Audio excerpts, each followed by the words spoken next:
पंचम अध्याय।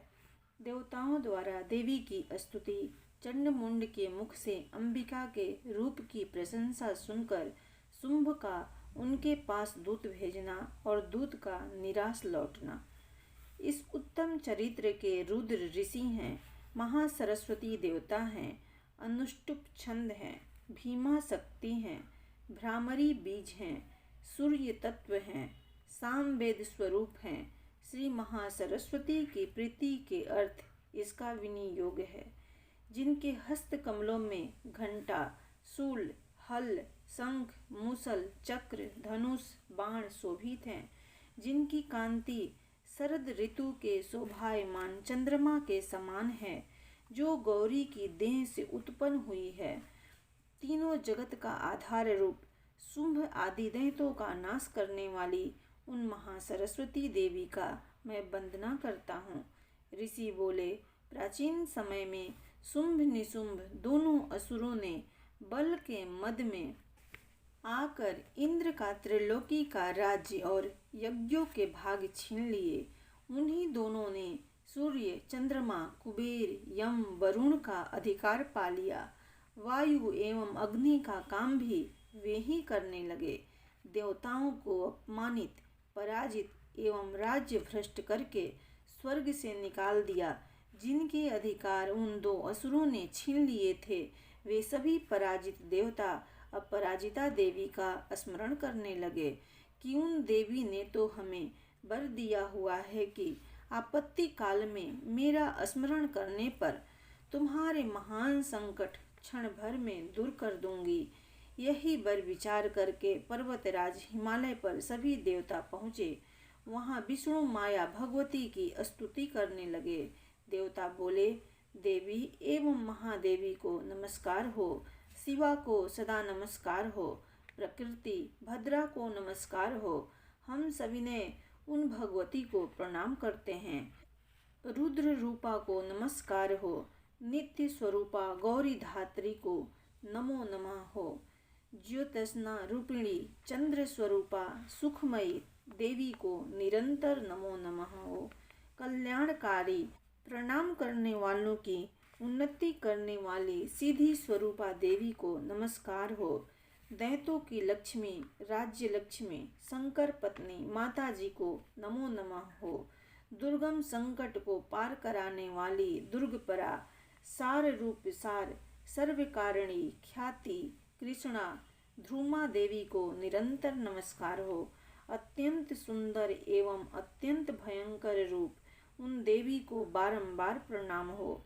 जगत की प्रतिष्ठा रूपा कृति देवी को नमो नमः हो।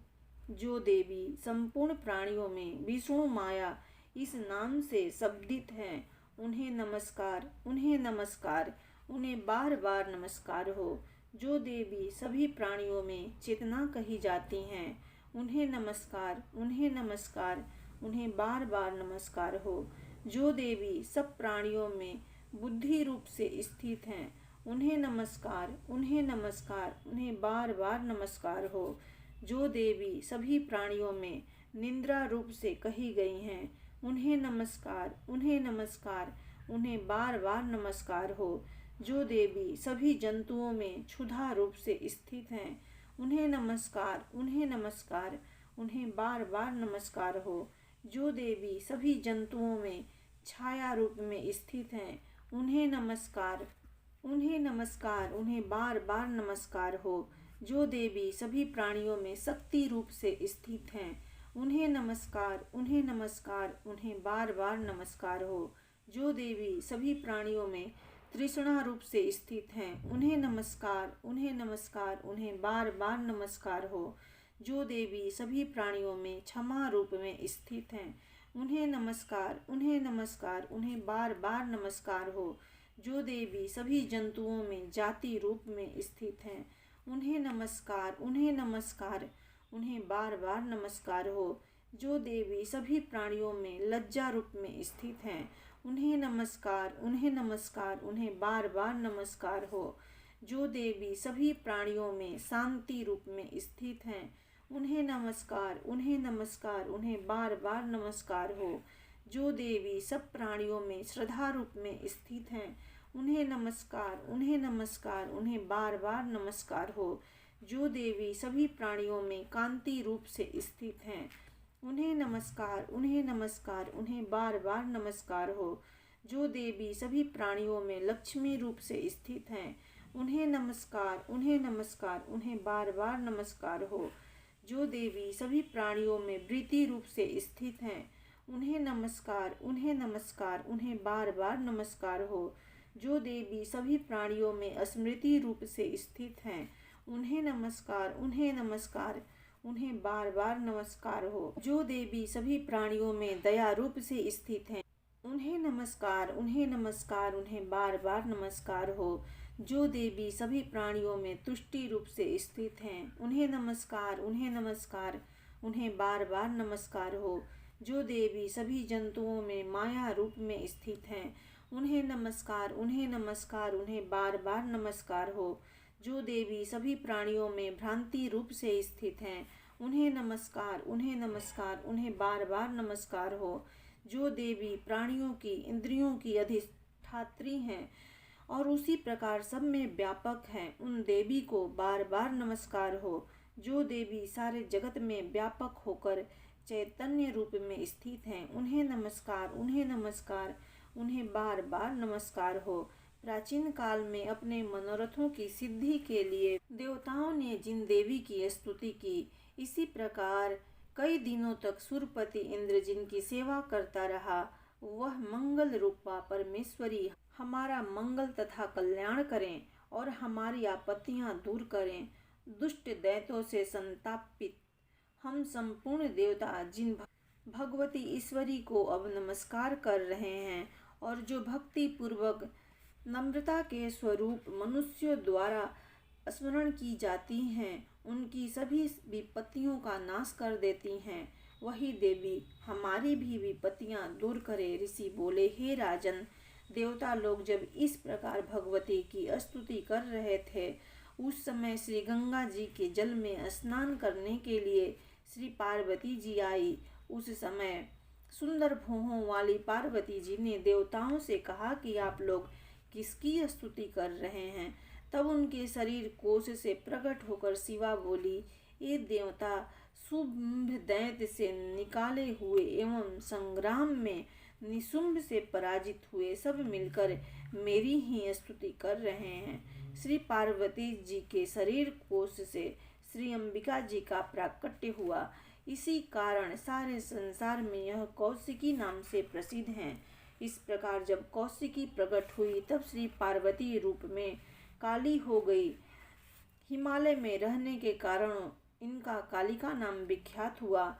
उसके अनंतर शुंभ निशुंभ के सेवक चंड तथा मुंड ने वहां आकर उन अंबिका देवी को देखा, जो उस समय परम सुंदर रूप धारण कर रही थी। उन दोनों ने शुंभ दैत्य से जाकर कहा कि महाराज, हिमालय को अपनी कांति से प्रकाशित करती हुई एक परम सुंदर स्त्री वहां बैठी है। वैसा उत्तम परम सुंदर रूप किसी ने भी कहीं देखा न होगा। हे असुर राज, वह देवी कौन होगी, इस बात का आप ही पता लगाइए और उसको ग्रहण कीजिए। वह स्त्री क्या है? रत्न ही है। उसके तो सभी अंग बड़ी मनोहर हैं। वह अपनी दिव्य कांति से सभी दिशाओं को प्रकाशित कर रही है। हे दैतेंद्र, वह तो बैठी हुई है, आप जाकर उन्हें देख सकते हैं। हे प्रभु, जितने भी रत्न, मणियां, घोड़े, हाथी आदि तीनों लोकों में पाए जाते हैं, वे तो सभी आपके घर में शोभित हैं। इंद्र का श्रेष्ठ हाथी ऐरावत, पारिजात का वृक्ष एवं उच्चे सर्व अश्व ये तो आपने ले लिए। हंसों से संयुक्त यह विमान भी आपके आंगन में विद्यमान है। यह अद्भुत विमान ब्रह्मा के यहाँ रत्न समझा जाता था, वह भी आप यहाँ ले आए। कुबेर से महापद्म निधि भी आप यहाँ ले आए। समुद्र ने आपको केसरों वाली किंजलनी माला भेंट की, जिसके कमल कभी कुम्भलाते नहीं।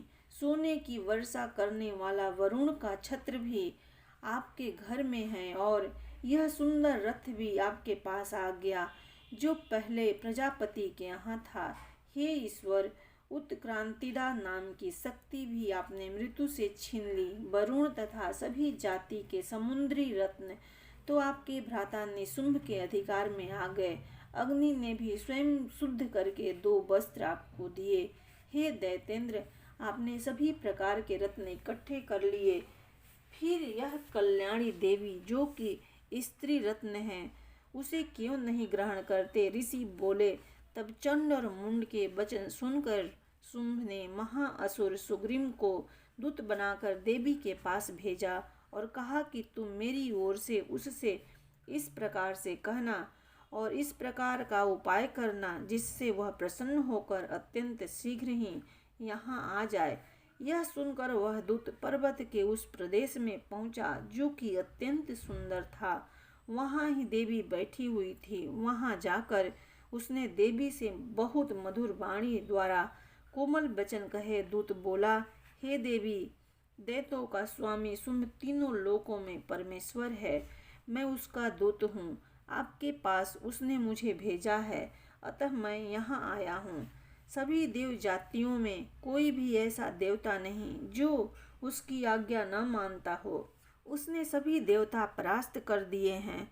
अब आपके लिए उसका जो संदेश है वह मुझसे सुनिए। उसने कहा है कि सारी त्रिलोकी मेरी हो चुकी है। सभी देवता मेरे अधीन हैं। सभी यज्ञ भाग पृथक पृथक करके मैं ही पा रहा हूँ। त्रिलोकी भर में उत्तम सभी रत्न मेरे अधीन हो चुके हैं। उसी प्रकार इंद्र के वाहन श्रेष्ठ ऐरावत हाथी को भी मैंने छीन लिया है। देवताओं ने क्षीर समुद्र से उत्पन्न उच्चे सर्वा नामक अश्वरत्न प्रणाम करके मुझे भेंट कर दिया है। और भी देव, गंधर्व एवं नागों के पास जितनी रत्न रूप वस्तुएं थी वे सब की सब हे सुंदरी मेरी हो चुकी है। हे देवी, अब हम तुमको स्त्रियों में एक रत्न मान रहे हैं। इस कारण अब आपको भी हमारे पास आ जाना चाहिए, क्योंकि हम तो रत्नों के भोक्ता हैं। अब यह तुम्हारी इच्छा है कि मुझे अथवा मेरे पराक्रमी भ्राता निशुंभ को इन दोनों में से किसी एक को वर लो, क्योंकि तुम रत्न रूप हो। मेरे साथ विवाह कर लेने से तुम्हें अतुल ऐश्वर्य प्राप्त हो जाएगा। यह अपनी बुद्धि के द्वारा सोच लो, फिर मेरे साथ विवाह कर। ऋषि बोले। जब इस प्रकार देवी से दूत ने कहा, तब वह जगत को धारण करने वाली भगवती देवी गंभीर होकर मंद मंद मुस्कुराकर बोली। देवी जी बोली, हे दूत, तुमने जो कुछ कहा वह सत्य है, मिथ्या कुछ भी नहीं। इसमें संदेह नहीं कि शुंभ त्रिलोकी का स्वामी है और निशुंभ भी वैसा ही है, किंतु मैंने भी एक प्रतिज्ञा की हुई है, उसे मैं किस प्रकार मिथ्या करूं? अल्प बुद्धि के कारण जो मैंने पहले प्रतिज्ञा की हुई है उसे सुनो। प्रतिज्ञा इस प्रकार की है कि जो मुझे युद्ध में जीत ले एवं मेरा अभिमान तोड़ दे और संसार में मेरे समान बलधारी हो, वही मेरा भर्ता हो सकता है। शुंभ आए अथवा महाअसुर निशुंभ आ जाए, मुझे जीत कर मेरा शीघ्रता से पाणी ग्रहण करे, देर करने की आवश्यकता ही नहीं। दूत बोला, हे देवी, तुम्हें अभिमान हो गया है जो इस प्रकार की बातें मेरे सामने कर रही हो। भला त्रिलोकी में ऐसा कौन सा पुरुष है जो शुंभ निशुंभ का सामना कर सके? हे देवी, सारे देवता तो दूसरे दैत्यों का सामना भी नहीं कर सकते। तुम तो स्त्री हो, फिर अकेली हो। युद्ध भूमि में इंद्रादिक सभी देवता जिन शुंभ आदि दैत्यों के सामने ठहर न सके, भला तुम स्त्री होते हुए उनका सामना कैसे कर सकोगी? इसलिए मेरी बात मानो और शुंभ निशुंभ के पास चली चलो। इस प्रकार चले चलने से तुम्हारी प्रतिष्ठा होगी, अन्यथा जब वे तुम्हारे केस पकड़कर घसीटते हुए ले जाएंगे तो तुम्हारा गौरव नष्ट हो जाएगा। देवी बोली, हे दूत, इसमें कोई संशय नहीं कि शुंभ बलवान है और निशुंभ भी पराक्रमी है, पर मैं क्या करूं? प्रतिज्ञा करने से पहले यह बात मैंने नहीं सोची थी। अब तो तुम जाकर असुर राज से मेरी यही बात कह दो, फिर उसे जो उचित दिखाई दे वही वह करे। इति पंचमो अध्याय। प्रेम से बोलो माता दुर्गा की जय। षष्ठम अध्याय। ध्रुमलोचन बध। जो भगवती सिंह पर आसन लगाकर विराजमान हैं, जिनके कंठ में सर्पों के फणों में रहने वाली मणि तथा रत्नों की माला शोभायमान है, जिससे शरीर की कांति निखर रही है, सूर्य के समान उग्र प्रकाश है, 3 नेत्र प्रकाशित हो रहे हैं, हाथों में माला, कुंभ, कपाल तथा कमल धारण कर रही हैं, मस्तक पर अर्ध चंद्रमा का मुकुट है, जो सर्वज्ञों के ईश्वर भैरव देव के अंक में निवास करने वाली हैं। इस प्रकार की शोभा वाली परा पद्मावती देवी का मैं चिंतन करता हूँ। ऋषि बोले, इस प्रकार देवी जी के वचन सुनकर दूत क्रोध से लाल होकर वहां से चला आया। आते ही दैत्यराज को विस्तार के साथ सभी बातें सुना दी। दूत के वचन सुनते ही दैत्यराज क्रोध में भर गया और दैत्यों के सेनापति ध्रुमलोचन से बोला, हे ध्रुमलोचन, तुम देर मत कर, अपनी सेना के साथ वहां जाकर उस दुष्टा को केसों से पकड़कर बलपूर्वक घसीटते हुए यहाँ जल्दी ले आओ। उसकी रक्षार्थ यदि कोई दूसरा वहाँ उपस्थित हो, चाहे वह देवता, यक्ष, गंधर्व कोई भी हो, उसे मार डालना। ऋषि बोले, आज्ञा पाते ही ध्रुमलोचन दैत्य 60,000 असुरों की सेना लेकर शीघ्र चल पड़ा। वहां पहुंचकर उसने हिमालय पर विराजमान देवी को देखा और ऊंची आवाज में बोला, अरे तू शुंभ निशुंभ के पास चली चल। यदि अब भी प्रसन्नता पूर्वक मेरे स्वामी के पास नहीं चलेगी तो स्मरण रख कि तुझे बालों से पकड़कर घसीटते हुए बलपूर्वक मैं ले जाऊंगा। देवी जी बोली, इसमें संशय नहीं कि तुम्हें दैतेश्वर ने भेजा है और तुम भी स्वयं बलवान हो तथा बड़ी भारी सेना भी साथ लेकर आए हो, तो इस प्रकार की दशा में मुझे बलपूर्वक ले चलोगे तो फिर मैं तुम्हारा क्या कर सकती हूँ। ऋषि बोले, जब उसे इस प्रकार का उत्तर मिला तो ध्रुमलोचन देवी की ओर दौड़ा। तब देवी अंबिका जी ने हुंकार के शब्द से उसे भस्म कर दिया। फिर तो असुरों की क्रोध में आई हुई बड़ी सेना तथा अंबिका जी ने एक दूसरे पर तीक्ष्ण बाण, शक्तियाँ, फरसे आदि बरसाने आरंभ कर दिए। इधर देवी जी का वाहन सिंह भी कुपित होकर भयंकर नाद करता हुआ, अपने बाल फटकारता हुआ असुरों की सेना पर टूट पड़ा। उस सिंह ने कुछ असुरों को पंजों की मार से एवं कुछ एक को अपनी जबड़ों से तथा कई एक महाअसुरों को नीचे पटक कर दबोच कर होठ की दाढ़ों से विदीर्ण करके मार डाला। कितने एक दैत्यों के पेट अपने नाखूनों से फाड़ डाले, कितने एक दैत्यों को तल प्रहार कर उनके सिर धड़ से पृथक कर डाले, दूसरों की भुजाएं, सिर आदि छिन्न भिन्न कर दिए। कितनों के पेट फाड़ फाड़ कर गले के बाल फटकारते हुए सिंह ने रुधिर पान किया। अत्यंत कुपित हुए देवी जी के वाहन बलवान सिंह ने क्षण भर में ही दैत्यों की बड़ी सेना क्षय कर दी। देवी जी ने उस असुर ध्रुमलोचन को मार डाला और उसके वाहन सिंह ने भी सारी सेना का क्षय कर दिया। शुंभ ने जब यह सुना तो उसके क्रोध का पारा चढ़ गया, उसके होठ कांपने लगे। तब शीघ्रता से शुंभ ने चंड मुंड दोनों दैत्यों को आज्ञा दी, हे चंड तथा मुंड, तुम दोनों विशाल सेना लेकर वहां पहुंचो और उसे जल्दी से यहाँ लाओ। उसे बालों से खींचकर अथवा बांध कर ले आओ। यदि इस प्रकार लाने में तुम लोगों को संशय हो तो युद्ध करो। सभी प्रकार के अस्त्र शस्त्रों से सुसज्जित होकर सभी असुर मिलकर उसे मार डालो। उस दुष्टा के मर जाने पर एवं सिंह के भी मारे जाने पर जिस दशा में भी अंबिका पड़ी हो, उसे बांध कर अपने साथ लेकर शीघ्र लौट आओ। इति 6वां अध्याय। प्रेम से बोलो माता दुर्गा की जय। 7वां अध्याय। चंड और मुंड का वध। रत्न जड़ित सिंहासन पर विराजमान होकर तोते से पढ़े जा रहे सुंदर शब्द सुनती हुई, सुंदर एवं श्याम अंगों वाली कमल के फूल पर अपना एक चरण धारण करके वीणा बजाती हुई, लाल वर्ण की साड़ी धारण करके अंगों में कसी हुई चोलिका से शोभायमान, कल्हार के फूलों से ग्रंथित माला धारण करके सुशोभित शंख का पात्र लिए हुए, मस्तक पर सिंदूर की बिंदु लगाए हुए, हल्के एवं मीठे मधु के मद से शोभित, इस रूप में मातंगी देवी जी का मैं ध्यान करता हूँ। ऋषि बोले, तब आज्ञा पाते ही चंड मुंड आदि दैत्य आयुधों से सुसज्जित होकर चतुरंगिनी सेना के साथ चल पड़े। वहां पहुंचकर उन्होंने देखा कि हिमालय की ऊंची चोटी पर सिंह के ऊपर देवी बैठी हैं और मंद मंद हंस रही हैं। इस प्रकार देखकर वे उन्हें पकड़ने की चेष्टा करने लगे। किसी ने धनुष चढ़ा लिया, किसी ने तलवार संभाल ली एवं कितने एक दैत्य देवी जी के पास पहुंच गए। तब अंबिका जी ने उन शत्रुओं के प्रति क्रोध में आ गई। उस समय क्रोध के कारण उनका मुख काला हो गया, देवी के माथे पर भौहें कुटिल होकर तन गई। तब तो भयानक मुख वाली काली देवी तलवार तथा पास लिए प्रकट हो गई।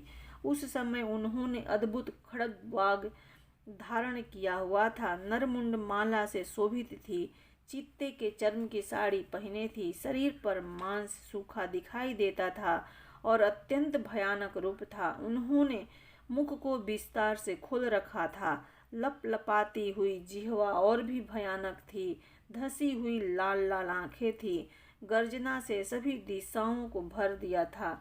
तब वे बड़े वेग से दैत्य सेना पर टूट पड़ी, बड़े बड़े असुरों को मारती हुई उनका भक्षण करने लगी। दैत्य सेना के पार्श्व रक्षकों को, अंकुशधारियों को, महावत तथा योद्धाओं को, घंटों के साथ कितने ही हाथियों को एक ही हाथ से पकड़कर मुंह में डालने लगी। इसी प्रकार योद्धाओं को घोड़ों के साथ रथों को एवं सारथियों को भी मुंह में डाल डालकर अत्यंत भयानक रूप से दांतों से उन्हें चबाती जाती थी। किसी के केस पकड़ लेती तो किसी की गर्दन दबा डालती, किसी को पैरों से दबोच देती तो किसी को छाती से ढकेल कर मार गिराती। वे असुरों के द्वारा छोड़े हुए अस्त्रों को मुंह से पकड़ती जाती और दांतों से पिसती जाती थी। काली जी ने इस प्रकार बलवान दुरात्मा असुरों की वह सेना कुचल डाली, कितने एक असुरों को मार पीट दिया। देवी ने कुछ एक तलवार से काट गिराए, कुछ एक खड्गवाग से पीट दिए और कुछ एक दांतों से कुचल दिए। क्षण भर में असुरों की वह सारी सेना मार पीट कर गिरा दी। यह देखकर चंड उन भयानक काली देवी की ओर दौड़ा। उधर महाअसुर मुंड ने भी महाभयंकर बाणों की वर्षा से एवं सहस्त्रों चलाए हुए चक्रों द्वारा उन भयानक आंखों वाली देवी को ढांप लिया। वे अनेकों चक्र देवी के मुख में प्रवेश करते हुए इस प्रकार दिखाई देने लगे जैसे बहुत से सूर्य बिंब बादलों के पेट में समाते जा रहे हों। तब तो जिनके भयानक मुख के भीतर जिनका देख सकना भी कठिन था, ऐसे दांतों के प्रकाश से दमकती हुई अत्यंत क्रोध में अचानक भयानक गर्जना करती हुई वह काली देवी भीषण अट्टहास करने लगी। हाँ हाँ करती हुई बहुत बड़ी तलवार लिए वह देवी चंड पर कूद पड़ी। उसे बालों से पकड़कर उसी तलवार से झट चंड का सिर काट दिया। तब चंड को इस प्रकार मारा गया देखकर मुंड देवी की ओर दौड़ा। कुपिता काली देवी ने तलवार से उसे भी मारकर पृथ्वी पर गिरा दिया। चंड तथा महाबली मुंड को मरा हुआ देखकर और सेना का नाश भी देखकर बची खुची सेना भयभीत होकर इधर उधर भाग गई। इसके अनंतर काली ने चंड तथा मुंड के सिर हाथ में ले लिए। फिर भयानक अट्टहास करती हुई चंडिका के पास पहुंचकर बोली, मैंने यह चंड और मुंड नामी महापशु आपकी भेंट चढ़ा दिए। अब तो युद्ध यज्ञ में शुंभ निशुंभ का आप स्वयं ही वध करना। ऋषि बोले, अपने सम्मुख लाए गए चंड मुंड महाअसुरों को देखकर कल्याणी चंडिका देवी काली से ललित वचन बोली, हे देवी कालिके, चूंकि तुम चंड मुंड को लेकर मेरे पास आई हो, इस कारण लोक में चामुंडा नाम से तुम्हारी ख्याति होगी। इति सप्तमो अध्याय। प्रेम से बोलो माता चंडिका की जय। अष्टम अध्याय। रक्त बीज वध। जो लाल वर्ण वाली हैं, जिनकी आंखों से दया लहर रही हैं, जिन्होंने हाथों में पास, अंकुश, बाण और धनुष उठाया हुआ है, अणिमा आदि सिद्ध सभी किरणों से आवृत हैं, इस प्रकार की भवानी देवी की मैं भावना करता हूँ। ऋषि बोले, चंड तथा मुंड दोनों दैत्यों के मारे जाने पर एवं बहुत सी सेना के क्षय हो जाने पर असुर राज महाप्रतापी शुंभ के चित्त में भारी क्रोध पैदा हो गया। उसने सभी दैत्यों की सेना को युद्ध करने के लिए आज्ञा दे दी। उसने कहा, आज उदयुध नामक 86 सेनापति अपनी सारी सेना को लेकर चलें।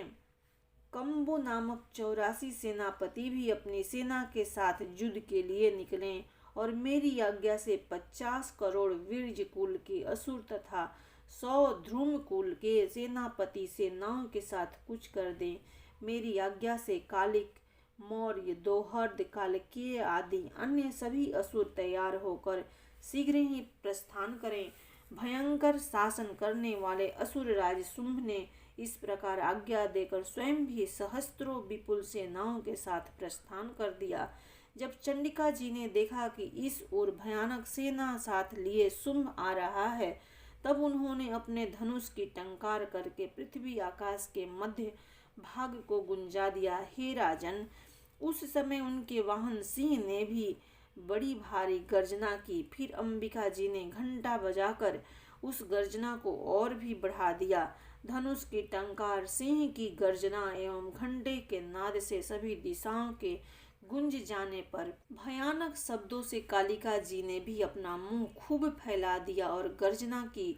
उस शब्द को सुनकर दैत्य सेनाओं ने चारों ओर से आकर देवी, सिंह तथा काली को क्रोध के साथ घेर लिया। इसी अवसर पर हे राजन, दैत्यों के नाश के लिए तथा देवताओं की वृद्धि के लिए अत्यंत बल एवं पराक्रम से संपन्न होकर ब्रह्मा, विष्णु, शिव, कार्तिक स्वामी, इंद्र आदि देवों की शक्तियां उन्हीं उन्हीं के शरीरों से निकलकर उन्हीं उन्हीं रूपों से चंडिका के पास आ गई। जिस देवता का जो रूप, जैसा भूषण तथा वाहन है, उन्हीं उन्हीं से संपन्न होकर वह देवता शक्ति रूप धारण कर दैत्यों के साथ युद्ध करने आ गई। ब्रह्मा जी की शक्ति, जिन्हें ब्रह्माणी कहा जाता है, वह हंसों से जूते हुए विमान पर आरूढ़ थी। अक्षसूत्र कमंडल से शोभित थी। सबसे प्रथम उपस्थित हुई। महेश्वर की माहेश्वरी शक्ति वृषभ पर विराजमान होकर सुंदर त्रिशूल धारण किए, महासर्पों के कंकड़ धारण किए, मस्तक पर चंद्र रेखा सुशोभित किए हुए आई। कार्तिक स्वामी की शक्ति हाथ में शक्ति लिए सुंदर मोर पर आरूढ़ होकर दैत्यों से युद्ध करने आई। वैसे ही विष्णु की शक्ति वैष्णवी गरुड़ पर सवार होकर शंख, चक्र, गदा, सारंग एवं खंगड़ग हाथों में लिए आ गई। यज्ञ वराह का विचित्र रूप धारण करने वाले विष्णु की वराह शक्ति वैसा ही शरीर धारण करके वहां आई। नृसिंह जी के समान शरीर को धारण किए, गर्दन के बालों के फटकारने से आकाश के तारों को बिखरती हुई नारसिंह शक्ति वहां आ पहुंची। इंद्र की शक्ति के समान रूप वाली 1000 नेत्र धारण किए, वज्र हाथ में लेकर ऐरावत गजराज पर आरूढ़ होकर वहां आ गई। तब उन देव शक्तियों से घिरे हुए शंकर जी ने चंडिका से कहा, मेरी प्रसन्नता के लिए शीघ्र से शीघ्र इन असुरों का संहार करो। तब देवी के शरीर से अत्यंत भयानक सैकड़ों गिद्दड़ियों की भांति हूं नाद करती हुई बड़ी उग्र चंडिका शक्ति प्रकट हो गई। तब उन अपराजिता देवी ने धुएं जैसी जटा वाले शिव जी से कहा, हे भगवान, आप दूत बनकर शुंभ निशुंभ के पास जावें। वहां जाकर उन महाअभिमानी शुंभ निशुंभ दानवों को तथा युद्ध में आए हुए दूसरे दानवों से भी यह कहें कि हे दानवों, यदि तुम लोग जीना चाहते हो तो त्रिलोकी का राज्य इंद्र प्राप्त करें, सभी देवता यज्ञ का भाग पावें और तुम लोग पाताल में चले जाओ। यदि तुम्हें कुछ बल का अभिमान हो और युद्ध अभिलाषा हो तो आ जाओ, तुम्हारे मांस से मेरी योगिनियां तृप्त हो जाएं। इस दुतत्व से स्वयं शिव जी को ही देवी जी ने नियुक्त किया, अतः वह शिव शक्ति संसार में शिवदूती नाम से विख्यात हुई। जब शिव जी ने देवी जी के वचन उन महासुरों से कहे तो वे बड़े क्रोध में आ गए और जहाँ कात्यायनी देवी स्थित थी उस ओर बढ़ने लगे। वहां कुपित होकर उन देव शत्रुओं ने बाण, शक्ति, रिष्टि आदि आयुधों से देवी जी पर वर्षा करना आरंभ कर दिया। तब टंकार करके धनुष द्वारा पैने पैने बाण छोड़कर देवी जी ने खेल खेल में ही उनके फेंके हुए बाण, शूल, शक्ति, परशु आदि शस्त्रों को काट डाला। फिर काली भी उनके सम्मुख होकर शत्रुओं को शूलों के प्रहारों से चीरती फाड़ती, खटवाग से कुचलती मारती विचरण करने लगी। ब्रह्माणी शक्ति भी जिस ओर दौड़ती उसी ओर अपने कमंडल का जल छिड़क देती, जिससे शत्रुओं का पराक्रम एवं तेज नष्ट होता जा रहा था। इसी प्रकार माहेश्वरी शक्ति ने त्रिशूल द्वारा, वैष्णवी शक्ति ने चक्र द्वारा एवं अत्यंत कोपना कौमारी शक्ति ने उन दैत्यों का क्षय करना आरंभ कर दिया। इंद्रिय शक्ति के वज्र गिराने से सैकड़ों दैत्य दानव विदीर्ण होकर रुधिर के पतनाले बहाते हुए पृथ्वी पर गिरने लगे। वराही शक्ति ने कुछ एक को टुंड प्रहार से मार गिराया।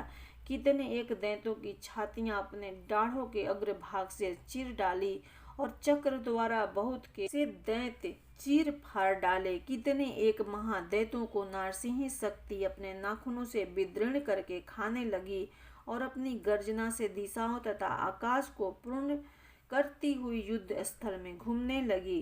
कितने एक दैत्य शिवदूती के कठोर अट्टहास से भयभीत होकर पृथ्वी पर गिर गए, फिर उन्हें वह खाती गई। इस प्रकार अत्यंत कुपित होकर अनेकों उपायों द्वारा बड़े बड़े दैत्यों को मारते हुए मातृगणों को देखकर देव शत्रुओं के सैनिक भागने लगे।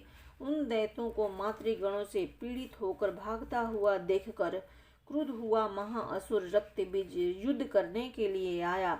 रक्त बीज के वज्रमय शरीर से एक भी रुधिर बिंदु जब पृथ्वी पर गिरता तब उसी के समान बलवान दूसरा असुर उत्पन्न हो जाता। उस महाअसुर ने आकर इंद्र शक्ति के साथ युद्ध किया। तब इंद्र शक्ति ने अपने वज्र द्वारा रक्त बीज की ताड़ना की। वज्र के लगते ही उसके शरीर से बहुत सा रुधिर बहने लगा। रुधिर की एक एक बूंद से बहुत से योद्धा पैदा हो गए, जिनका रूप पराक्रम रक्त बीज के ही समान था। जितने भी रक्त की बूंदें शरीर से गिरी थी, उनके उतने ही उसी के सदृश बल वीर्य युक्त पराक्रमी पुरुष उत्पन्न हो गए। वे रक्त से उत्पन्न हुए पुरुष भी अत्यंत भयानक अस्त्र शस्त्रों से सुसज्जित थे। वे मातृगणों के साथ लड़ने लगे। फिर इंद्रिय शक्ति ने वज्रपात से उसका सिर छत बिछत कर दिया, उससे रुधिर बह उठा। तब फिर हजारों पुरुष उस रुधिर से पैदा हो गए।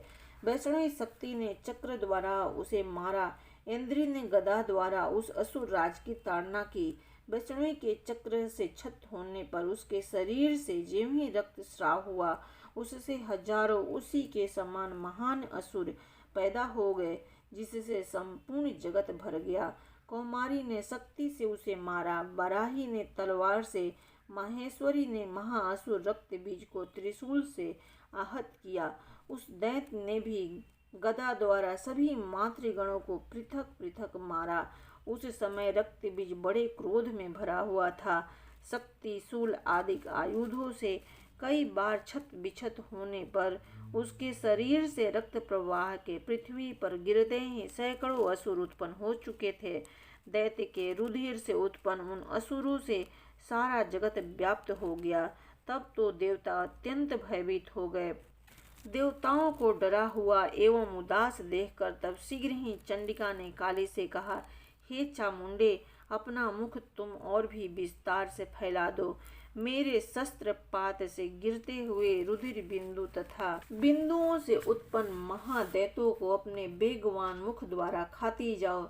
युद्ध भूमि में रुधिरोत्पन्न इन महान दैत्यों का भक्षण करती हुई तुम घूमती रहो, तभी इस दैत्य का रुधिर क्षीण होगा। इसी प्रकार इसका क्षय होगा। तुम्हारे द्वारा इस प्रकार खाए जाने पर फिर यह भयानक नए दैत्य पैदा नहीं हो सकेंगे। इस प्रकार कह चंडिका जी ने रक्त बीज पर त्रिशूल से प्रहार किया। फिर काली ने रक्त बीज का रुधिर मुख में ग्रहण कर लिया। उस दैत्य ने भी चंडिका पर गदा चलाई, किंतु उस गदा पात द्वारा चंडिका को कुछ थोड़ी सी भी वेदना न हुई। रक्त बीज के छत बिछत शरीर से बहुत सा रुधिर गिरने लगा।